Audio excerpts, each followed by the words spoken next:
Acharya Swami Pranavananda, The Unforgettable Tale of an Indian Yogi. So this is the title of my presentation to you, and hope you all like it. And this session will give us a wonderful opportunity for all of us, especially those who love Bharat Sevashram Sangh and Sri Sri Guru Maharaj. They will be extremely benefited to know the details life, spiritual and philanthropic life of Acharya Swami Pranavananda Maharaj. And if you remember, the last Monday, when I was sitting with you, I was reading the portion where Acharya Swami Pranavananda visualized Goddess Durga in the clay murti, clay idol or clay image of the Goddess Durga in village Bajipur. And he was so much deeply, fascinated with the beautiful appearance of Ma Durga. And he decided, after that incident, he decided that in his future mission, he will introduce a Durga Puja, Navaratri, at the Bharat Sevashram Sangha in a grand way, and which he did it. And that story I will be telling you later period of time. But today we'll be starting a new session, new topic. But before I take you, let us do the pranam to the lotus feet of our Sadgurudev Acharya Swami Pranavananda Ji Maharaj. Om na janami devam navatarisha archanam na janami tirthyam na cha snanodanam na janami jnanam na cha dhyana-yugam janami saram Sri Guru Padmam. Om japam na jane tapos tathaiva cha shastram na jane na cha brahma darshanam sadaham prajache Sri Guru Padmam kripasrayam prabhum pranavam prapadye. Om padodakam yasya bhavavedhinashakam ashirvadam yasya jnana-bhakti pradayakam karunamritam yasya kholu sadyamukti-dam Sharinyam Twamekam Pranavam Bhajam Pranavam Smarami Pranavam Bhajam. Om Namo Sri Bhagavate Pranavaya. So friends, today we'll be starting the topic. It's titled like this: Practice of Yoga. Whenever we talk of the yoga, we know that many of you might be attending yoga classes, yoga classes. So you know that what Swamiji is going to read. So let me read for you what I wrote here. Today was a Sunday, December 13, 2015. You could imagine, I was writing the book that today was a Sunday, December 13, 2015. I went to take a walk outside at the botanical garden at Durban, South Africa. I went to South Africa for preaching mission for 2 months. Hundreds of kinds of plants are brought here from many countries all around the world. Thereafter, it was planted here at a very scientific way at a large piece of land.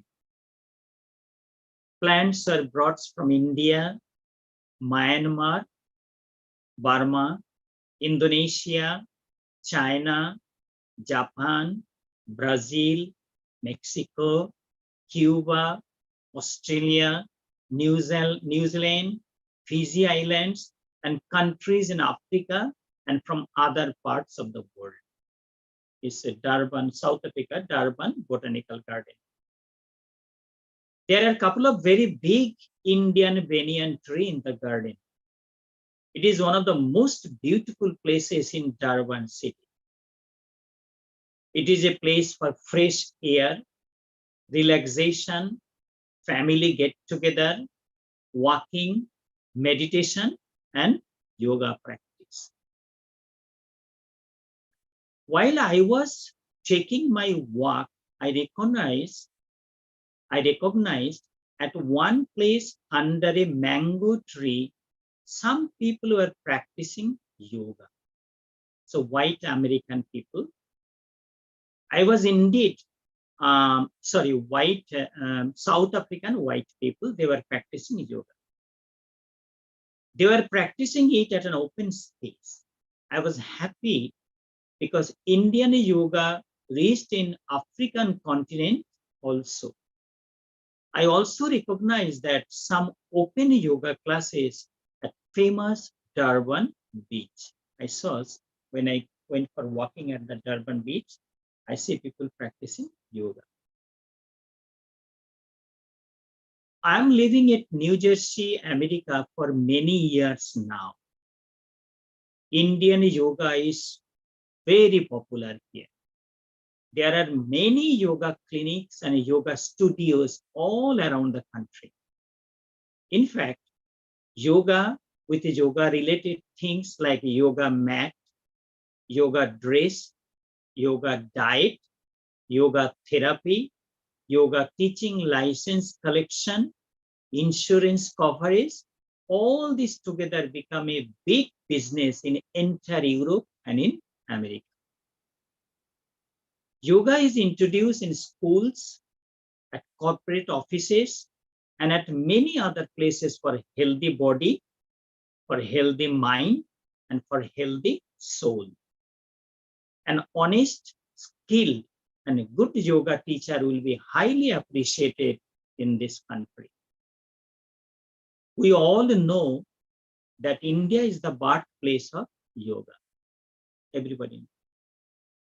Because if you visit to Haridwar, Rishikesh, that area, you will see hundreds of European, American, South African people, South American people are all over.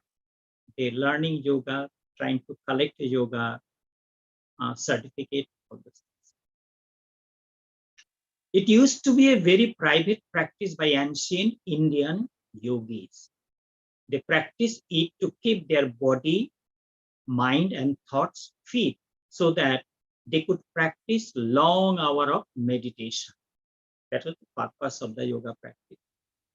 Their only goal for yoga practice was to attain moksha. You know, like how in Buddhism, a Buddhist monk tried to reach nirvana, attain nirvana. In Hinduism, our ultimate goal, our ultimate destination is to attain moksha, complete freedom. Complete freedom from all illusion, delusion, maya, attachment. So that is moksha. Their only goal for yoga practice was to attain moksha, the final liberation from the cycle of birth, life, and death. Indian yogis practice it for God realization. They practice it to see the infinite beauty of the Lord. Usually, spiritual seekers practice yoga early in the morning so that nobody could know anything of it or nobody could see, like how I do every day. This morning I did exactly 1.5 hours. There were many secret and difficult yoga techniques they practiced. These yogis and rishis lived in Himalayan forest area. They had to live with cold, with hunger, and with sickness. As they lived in forest and faced many hardships of life, they learned many yoga and pranayama techniques from plants, from animals, and from nature. With continuous yoga practice, they learn how to master hunger, greed, physical urges, temptation, sleep, and laziness. Because these are the obstacles in the path to achieve moksha. Even in recent times also, it used to be confined inside the ashrams, monasteries, temples, and other religious and spiritual places. But now it become like a commodity. It is open for everybody. The good side of it that people are benefited from yoga practice for their good health. It is very good practice to keep the body fit and look good. The bad side of it that it lost its main purposes. People are unaware about the main goal of the yoga practice. Spirituality almost disappeared from the modern day yoga culture. I mentioned before that Acharya Swami Pranavananda ji Maharaj was a born yogi. It was his natural habit to practice secret techniques of Hatha Yoga daily. Hatha Yoga has 4 sections like 1, asanas and or postures, 2, mudras or interlocks, 3, pranayama, the right breathing practice, and 4, dhyana and or meditation. Pranayama also has 3 sections. A, puraka or breathing in. B, kumbhaka or holding the air inside the body. And C, rechaka or releasing air out. So we could see the Hatha Yoga has a couple of the sections and pranayama also has a couple of the sections. Sitting at his preferred attic, if you remember, we are talking at Brahmachari Vinod used to like a small attic in it, the rooftop of their house in Bajipur village. If you remember, I mentioned before. Brahmachari Vinod practiced all these things very secretly and very quietly. In his village, nobody understood him. Once, while he was practicing pranayama, he was holding the breath in. He just took long breath in and immediately went into deep in his meditative state. Like you breathing in and you could not release the breath, you holding the breath, and then Guruji went to deep into meditation. So while he was practicing pranayama, he just took long breath in and immediately went into deep in meditative state. Since the air was already in and he was deep meditative state, this air went into his brain. When he came out of his meditative mood, he was bleeding out of his nose. Because he took breath in and then went deep into meditation, and then the air could not come out and it hit the brain.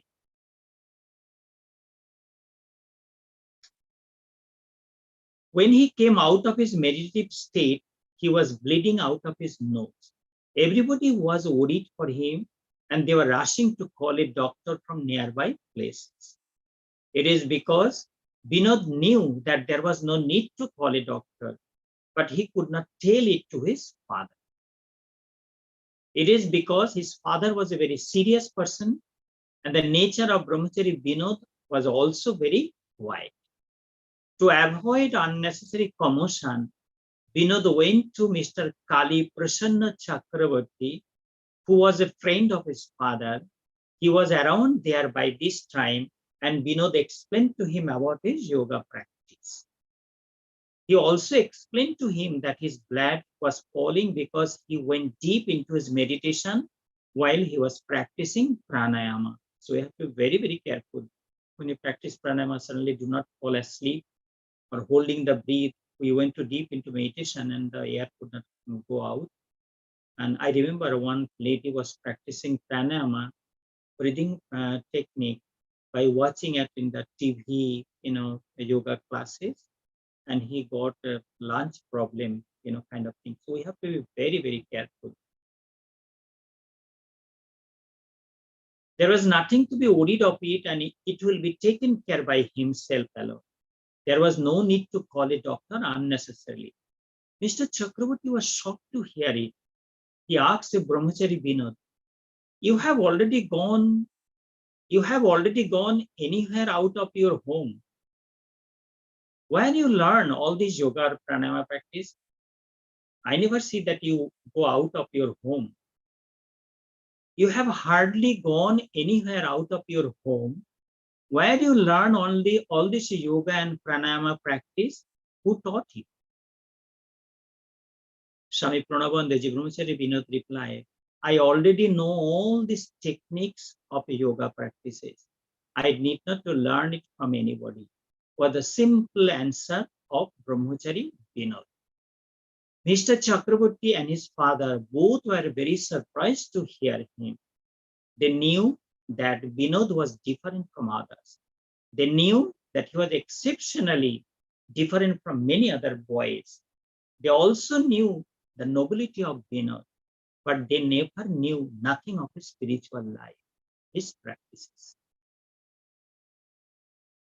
Acharya Swami Pranavananda Ji Maharaj was known as Mahayogi Swami Pranavananda.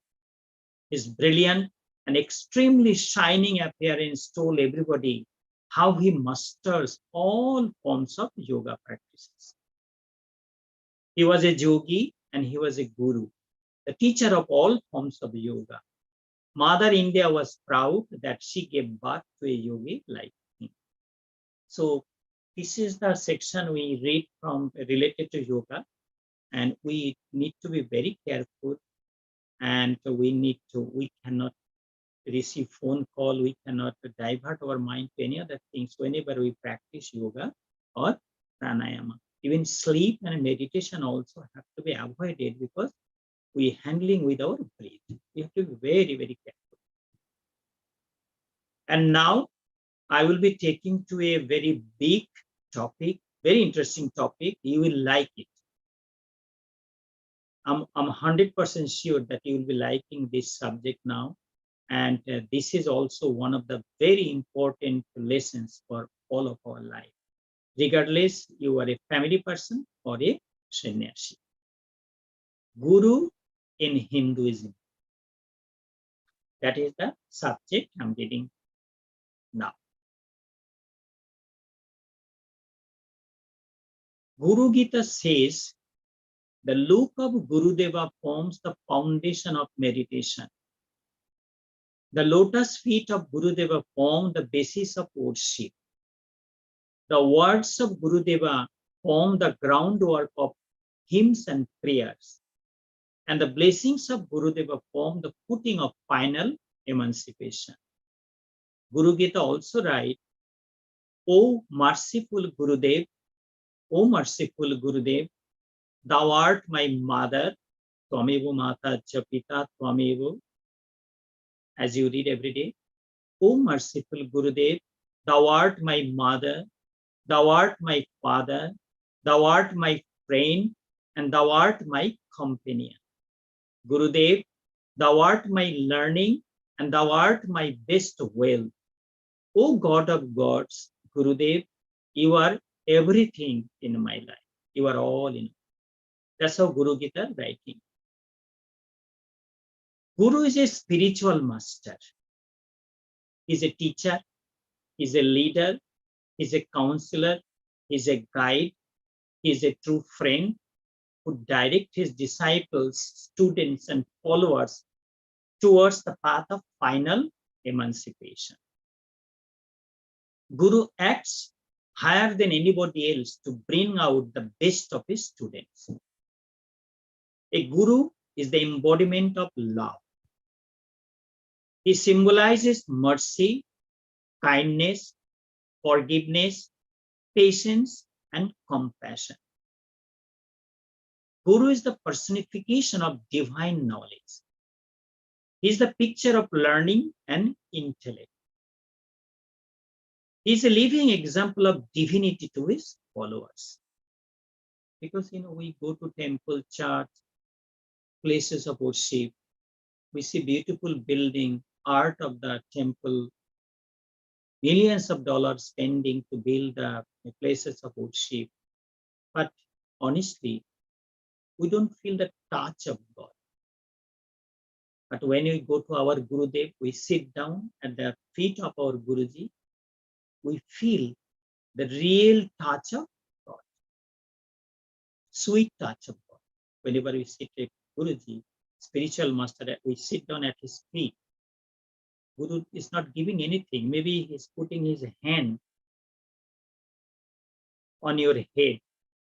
But the touch of Guruji's hand gives you so joy of life. So he is a living example of divinity to his followers. Mere presence of a Guru inspires his student to go far and face difficult challenges of life.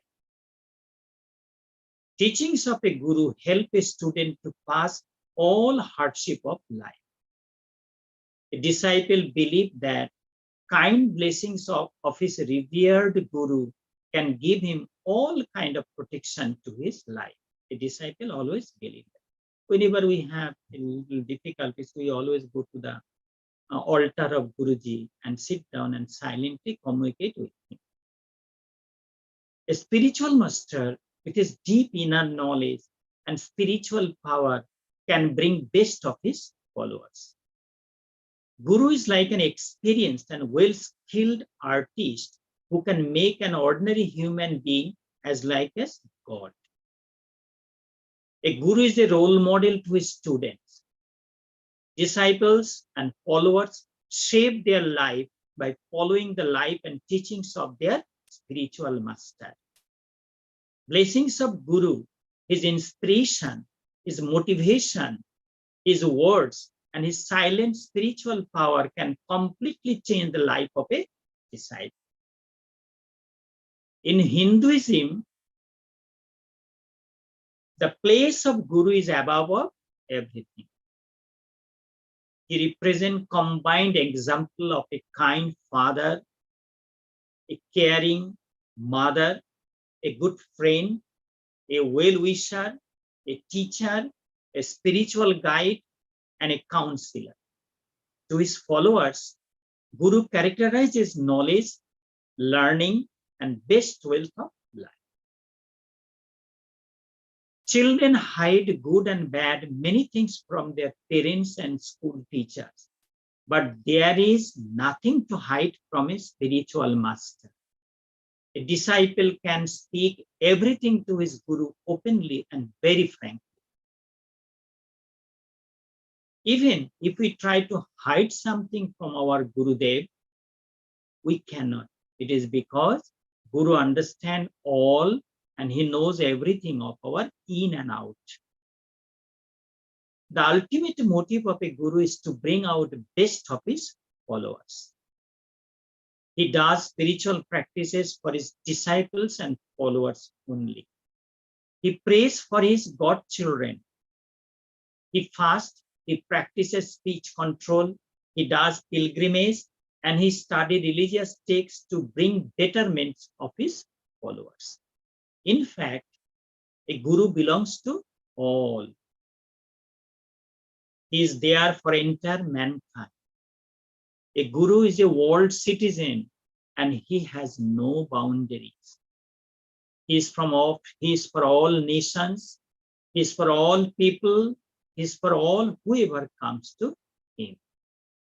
A Guru never practiced discrimination, never.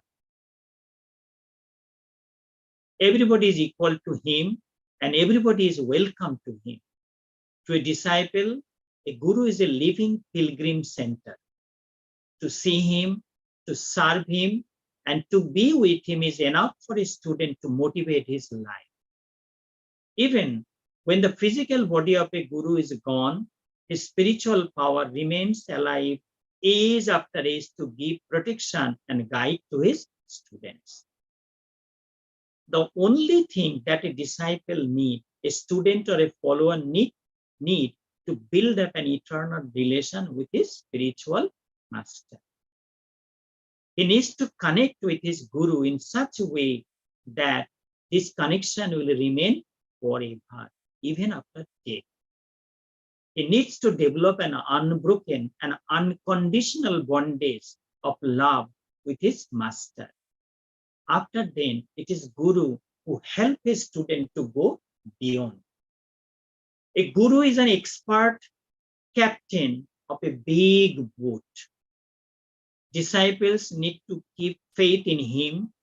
They need to trust his expertise, and they need to keep themselves inside the boat. It is sure that one day the experienced, skilled captain, Gurudev, will take the boat at other shore of life. It is sure and it is certain. Glorification of Guru in ancient scriptures. So that is the next topic I'm taking you. Glorification of Guru in ancient scriptures. Ancient Hindu religious texts or ancient Vedic scriptures glorified the role of a guru with the deepest respect. In fact, the entire teachings of Vedic scriptures are designed in such a way that a student must go to a learned teacher to learn the higher knowledge of life. Because that is what we call Guru Shishya Parampara. Disciple learning things from his guru, then he is teaching to his student, and this is how it goes, age after age, year after year, age after age. Things change, but this Guru Shishya tradition, this Guru Shishya Parampara is never changed. Like for example, I will give an example. In the Western world, usually a priest or a monk has a certificate that he completed his spiritual course for 3 years or 5 years, and they got a certificate from the institution, a written certificate. But in Hinduism, like we are a monk, we never got any certificate.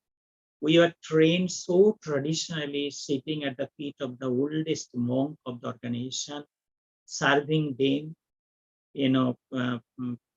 be with them, and so we learn the right way of spiritual life. We don't get any certificate. It's a very traditional, ancient training.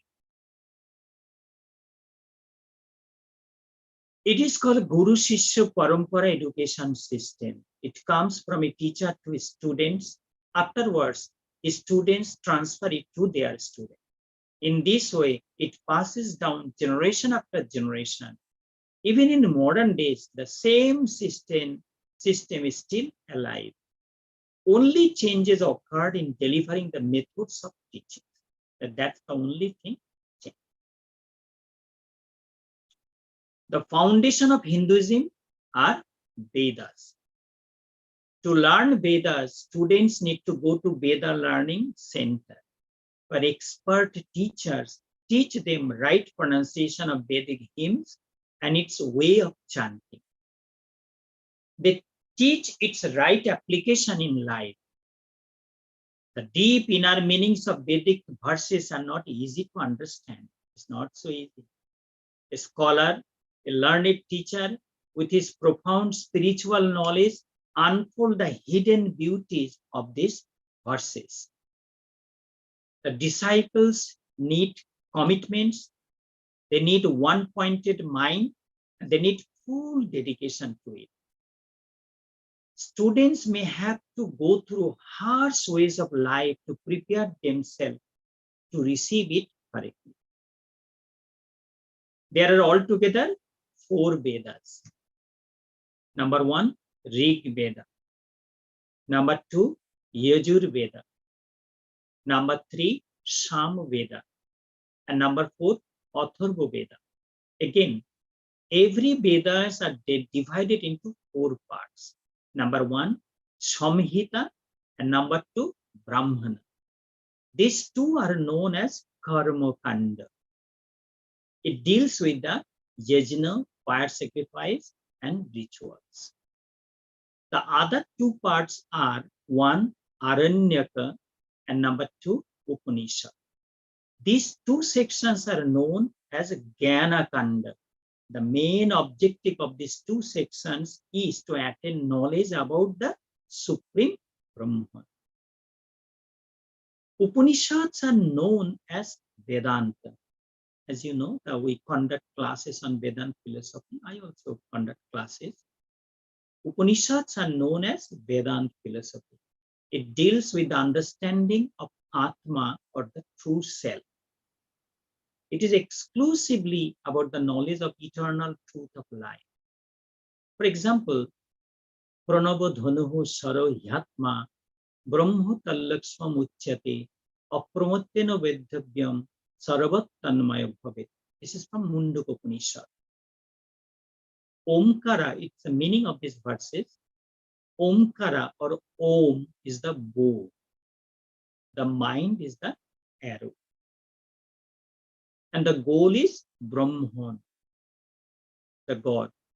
Abandoning laziness with a focused mind, with a centered mind, with a one-pointed mind, one need to hit that target and one need to reach that goal.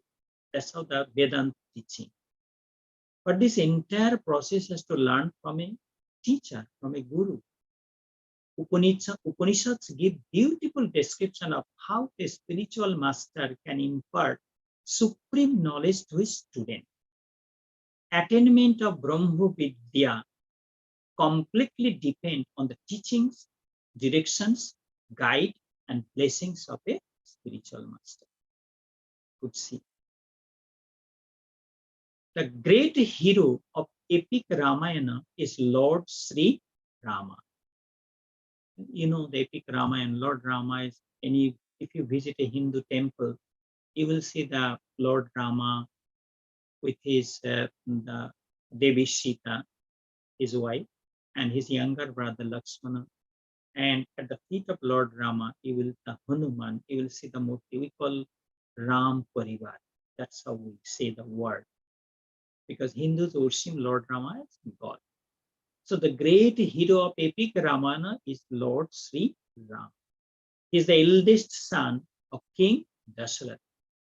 The purpose of Rama's birth was to set examples of an ideal son, an ideal brother, an ideal king, an ideal friend, an ideal husband. One of his main purposes of life was to exterminate evils from this world. That was one of the purpose of his coming here. Totally. On his way to his journey of life, he met many powerful masters and gurus who enriched him with knowledge, with spiritual wisdom, with learning of tolerance, and teaching him the right applications of secret weapons. Lord Rama met so many powerful gurus. Thereafter come the time of epic Mahabharata. The greatest hero of epic Mahabharata is Lord Sri Krishna. Lord Sri Krishna also one of the popular gods in among the Hindus. Especially ISKCON temple, if you go, they worship Radha Krishna. If you come to our temple, you'll see beautiful Lord Krishna Murti here. It is widely believed that to do human lila, human sports, God himself took a human birth in the form of Lord Krishna. Holy Gita is the sacred text for Hindus. It is the Holy Gita is the part of epic Mahabharata. In Holy Gita, we see the best example of how a guru motivates his disciples and bring out the best of them. At the battleground of Kurukshetra, renowned archer Arjuna was depressed. He was very frustrated and extremely sad of thinking the fearful outcome of Mahabharata battle. When I conduct Bhagavad Gita classes, he was in deep confusion and he was not sure what was good for him. While teaching Arjuna the right direction of life, Guru Krishna unfolded the supreme knowledge of Holy Gita. By following the instructions and teachings of Lord Krishna, Arjuna became victorious and he won the battle of life. With Arjuna, the entire mankind is benefited from the sacred teaching of Lord Krishna. Lessons of Srimad Bhagavad Gita proved the deep influence and need of a guru in life. Once great scholar, thinker, and philosopher Vyasa was sitting at his ashrama in a very pensive mood. Vyasa, his full name is Krishna Dvaipayana Vedavyasa. So, but in short, we call Vyasdev or Vyasji. So, great Vyasa, before the Veda, verses of Vedas was here and there, he collected, gathered everything and put it systematically. Then he created Vedanta. And then he wrote Mahabharata. He composed Bhagavad Gita. After doing all these things, once great scholar, thinker, and philosopher Vyasa was sitting at his ashram in a pensive mood. The same Vyasa, as I mentioned, Krishna Dvaipayana Vedavyasa, he was sitting at his own ashram in a pensive mood. He was thinking, I have categorized and divided Vedas into 4 parts, which will be easy for people to understand it better. It was one of my time-consuming and laborious work. Like the book I'm reading for you, it took me 9 years, average 5 hours every day. You could think about that, how much is time-consuming and so much of sacrifice. It was one of my time-consuming and laborious work, Vyasa was thinking, but I did it for the betterment of mankind. I have created Upanishads, the immortal teachings of Vedanta philosophy. I have written Brahma Sutras, the highest Eastern philosophy. More than that, I put everything in epic Mahabharata. By reading Mahabharata, people will be able to learn, people will be able to earn dharma, artha, kama, and moksha. Dharma, artha, kama, moksha. These are the 4 things people want to add. All. I have written many Puranas, the Vyasa thinking by sitting at his ashram. I have written many Puranas, like Srimad Bhagavat Mahapuran, many Puranas, which comprised of countless immortal stories for people who did not get opportunity to educate themselves much. I did everything to protect people from complete downfall. What is that I have not done? Why am I not getting peace? Why I'm feeling emptiness in my mind? Why I'm feeling pain? And that's why Krishna Dvaipayana Vedavyasa was going through that phase of life while sitting at his ashram peacefully. Peaceful ashram, he was sitting in a peaceful ashram. He felt deep pain inside of his heart by thinking that his great epic Mahabharata ended with a destructive war. Mahabharata battle, when it ended, millions of people died in that battleground. Brother killed brother. So much thing happened, destruction went on. And that's why Vyasa was thinking, my great creation, epic Mahabharata, ended with a destructive battle. But what can I do?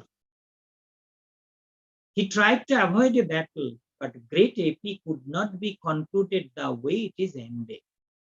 His primary thought was, why I am not finding peace in me? Why I am going through this pain at my heart? So while Vyasa was sitting at his ashram, he was thinking this kind of thoughts, and he was going through a phase of unhappiness and sadness. In the meantime, there appeared, says Narada, the foremost devotee of Lord Sri Vishnu. By continuous chanting the holy name of Lord Sri Narayana, the Lord of this world, Says Narada travels all over the places by his own wish. Vyasa was indeed happy to see, says Narada, at his ashram. Naturally, when you need somebody coming, that kind of personality, so Vyasa was very happy. He received Narada according to the custom and offered him a seat. Narada understood that the saint was in a sad mood. He made inquiry about it. After hearing everything from sage Vyasa, Narada replied, when Narada asked that, hey Rishi, everything okay at your ashram? Puja, path, chanting, arti, the teachings to your student, everything going peacefully? But I see that your face look like you are very sad. What is going on in your mind? Why your face do not look delighted? He made an inquiry of it. After hearing everything from sage Vyasa, Narada replied, O saint, it is true that you have done endless good work for entire mankind. You wrote so many immortal scriptures. But what I think, this highly academically wealthy text will be used, studied, and applied by a certain group of educated people only. Common people will not be benefited from all these great creations. It is because ordinary people will not be able to read and understand it. Because many of them did not go to school at all. They are not educated. Think of the large number of people who never got chances and opportunities to educate themselves rightfully. We living in America, richest country of the world. But those people living in African countries, Asian, many places in South America, and if you visit, many of them did not get opportunity to educate themselves. Think of the large number of people who never got chances and opportunities to educate themselves rightfully. How they will read and understand such rich scriptures. Accordingly, says Narada, guided Saint Vyasa, please write simple Harikatha, the glories of Lord Sri Vishnu. Fill up your new creation with beautiful bhakti rasa, the nectar-like tale of Lord Sri Hari. The entire world will be benefited of it, and you will find true peace in your life. You could see that's how the Guru guide. The Vyasa was a great scholar. He was an enlightened soul, but he also needed direction. He could see how Saint Narada guiding him, teaching him, and that O Vyasa, please write simple Harikatha, the glories of Lord Sri Hari. Fill up your new creation with beautiful bhakti rasa. Rasa is the juice. Bhakti is the devotion like juice. The nectar like tale of Lord Sri Hari. The entire world will be benefited of it, and you will find true peace in your life. That was the direction of Saint Narada. Thus, great Krishna Dvaipayan Vyasa presented us his priceless writing of Srimad Bhagavat Mahapuran. Bhagavat Katha, we know simply Bhagavat Katha. People love to listen. Hundreds, thousands of people come to listen. That is how, with the guidance of Saint Vyasa, with the guidance of Saint Narada, Vyasa presented us his priceless writing of Srimad Bhagavat Mahapuran.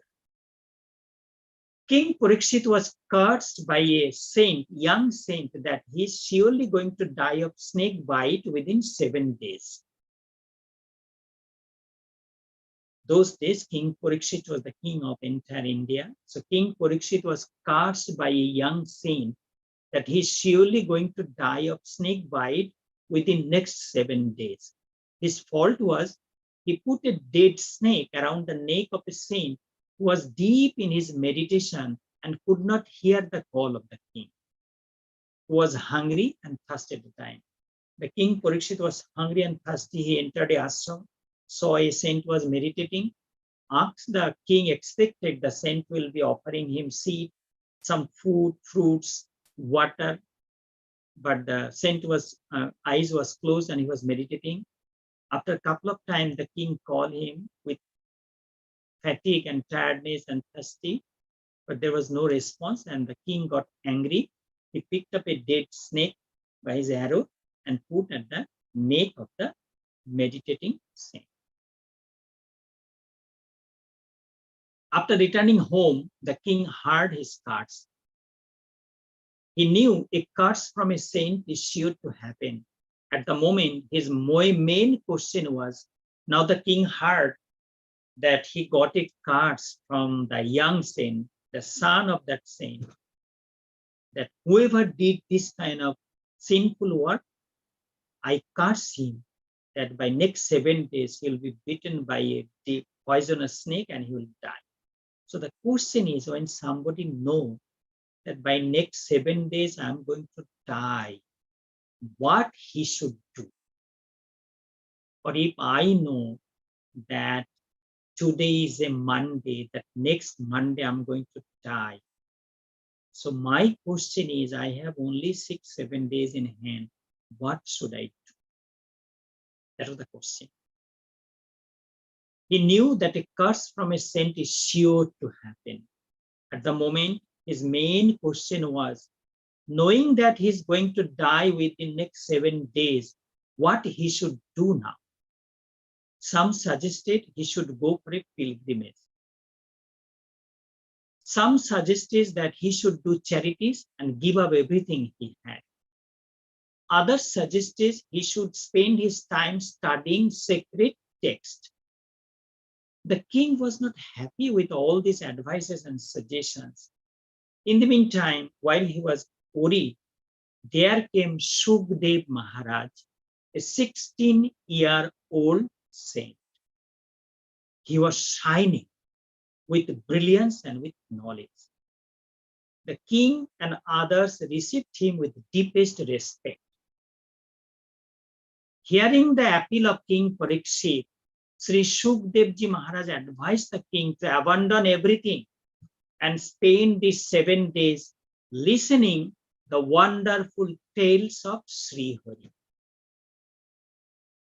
That was the guidance of Shukdevji, that he should abandon everything and spend these 7 days while listening Bhakti Rasa, the words of Lord Sri Hari.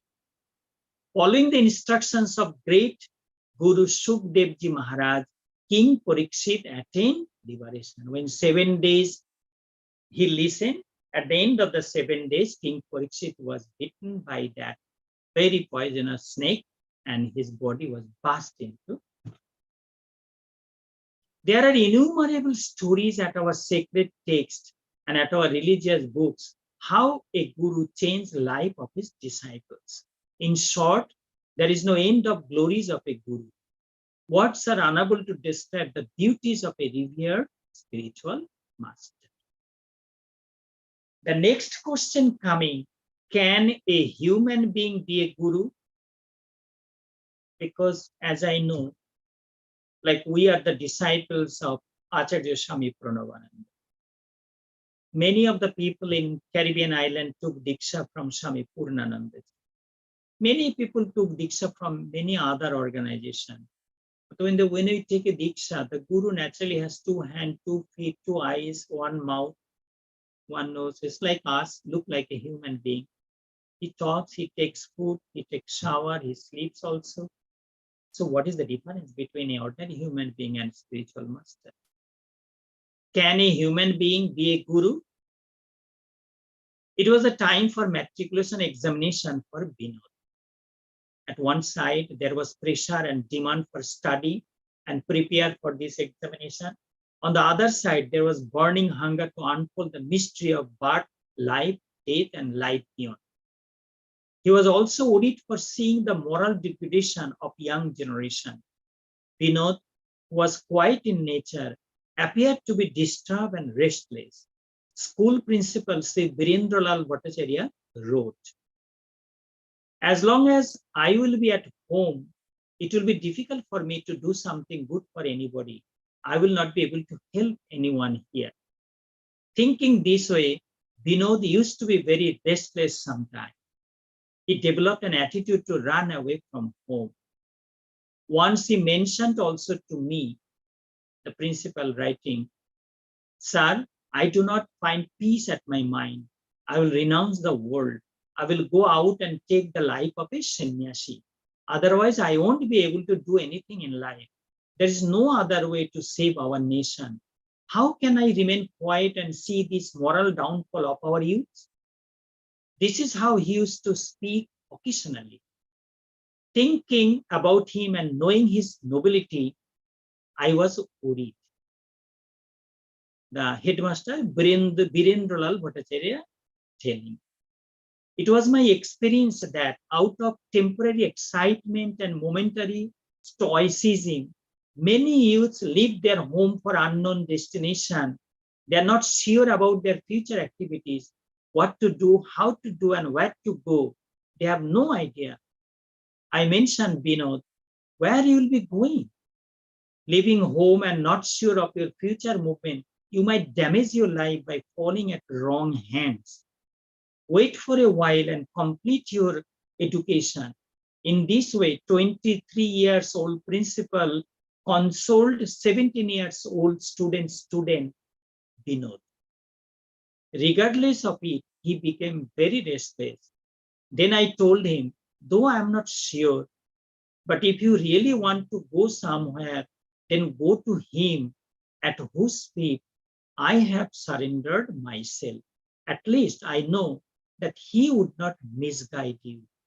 And I'm sure he will take you to the right direction of life. That was the guidance of his headmaster. Can a human being be a guru? That was the question of Brahmachari Vinod. By hearing it, though I was shocked, but I also did not give up.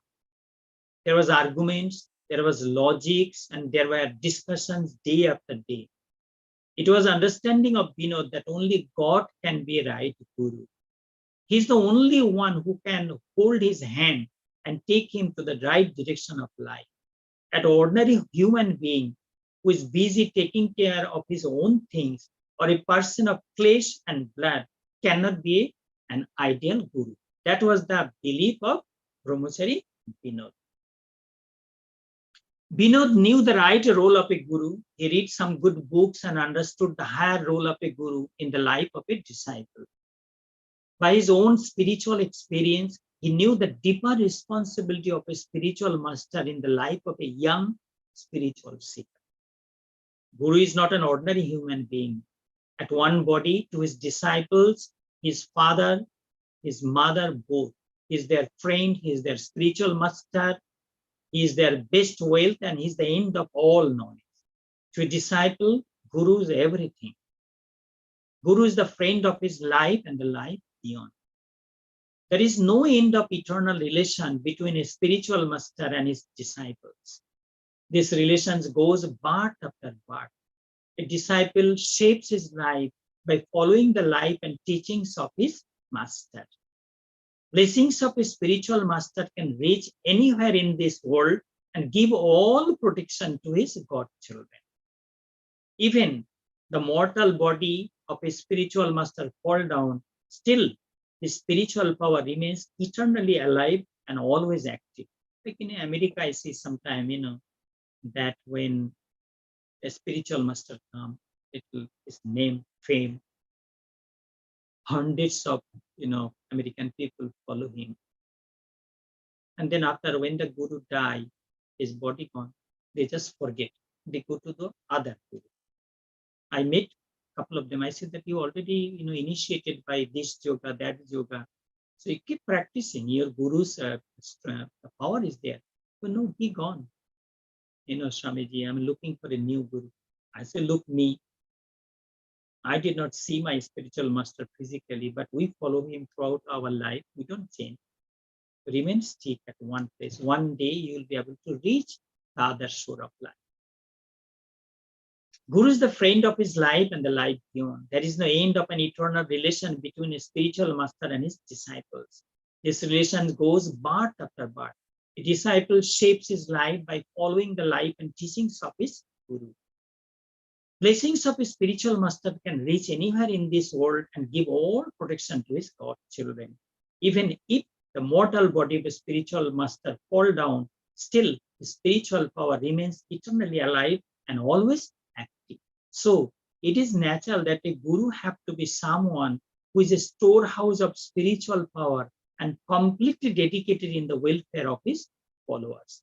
In ancient texts, there are examples of many such kind of spiritual masters. Though their mortal body passed away years back, but their noble life inspired millions of people all around the world. In fact, Vinod was not sure that he was looking for a guru at this point of his life or not. This is indeed was a turning point of life for a rising spiritual aspirant. Vinod was a rising spiritual aspirant. At one side, love of mother, father, brother, sister, and other relatives. They were worried for the future of their child. They want to educate their child so that he could face all challenges of life. There is pressure from guardians to devote more time in study. On the other side, there is an eternal call, a divine call. This unseen, powerful, divine call tries to bring an ambitious spiritual student out of home and throw him to an unknown world. Vinod felt that love of parent, other relatives were the kind of bondage to him. He felt the home where he was born and he spent his childhood days now was a golden case for him. He wanted to break this case and run away. He wanted to be completely free man and jump into a world which was beyond of all desires and wishes and expectations. He wanted to enter a world which was filled up with the divine love of God. It was a very difficult time for him. It was a very difficult time for a young spiritual seeker like Vinod. He did not know where to go, whom to go, and where was his real home. He just wanted to run away out of home. He felt love, care, tears of eyes of parents and relatives, and a warning from guardians. All this had no meanings to him. It was indeed a very critical time for him. So this is the situation of the Brahmachari Vinod of that time. And I will be taking you to the another topic. I don't think I'll be starting today. That is Guru Gambhir Nath Ji. That Acharya Swami Pranavananda Ji Maharaj was initiated by Guru Gambhir Nath Ji. That topic I will be narrating to you to the next Monday because it's a big topic. I think today this is enough. We just got an idea, the role of a spiritual master at our life and the depth and importance of our Gurudev to our life. That we learned today from this sitting. Also, we learned something about the yoga. So let me say it here again and pranam to the lotus feet of the Guruji and let me complete today. Om Param Brahmarupam Sadanirvikaram Jnano Swarupam Paramatma Ramam Padmasanastham Prasannam Prasantam Sri Guru Jopisham Pranavam Bhajami. One more. Om Sudivyam Kausyam Gairikang Vasanam Jalojyotir Jalam Nayana Viramam Shamo Snigdharupam Pullendi Barabham Gurum Vishwarupam Pranavam Bhajami. Pranavam Bhajami. Pranavam Bhajami.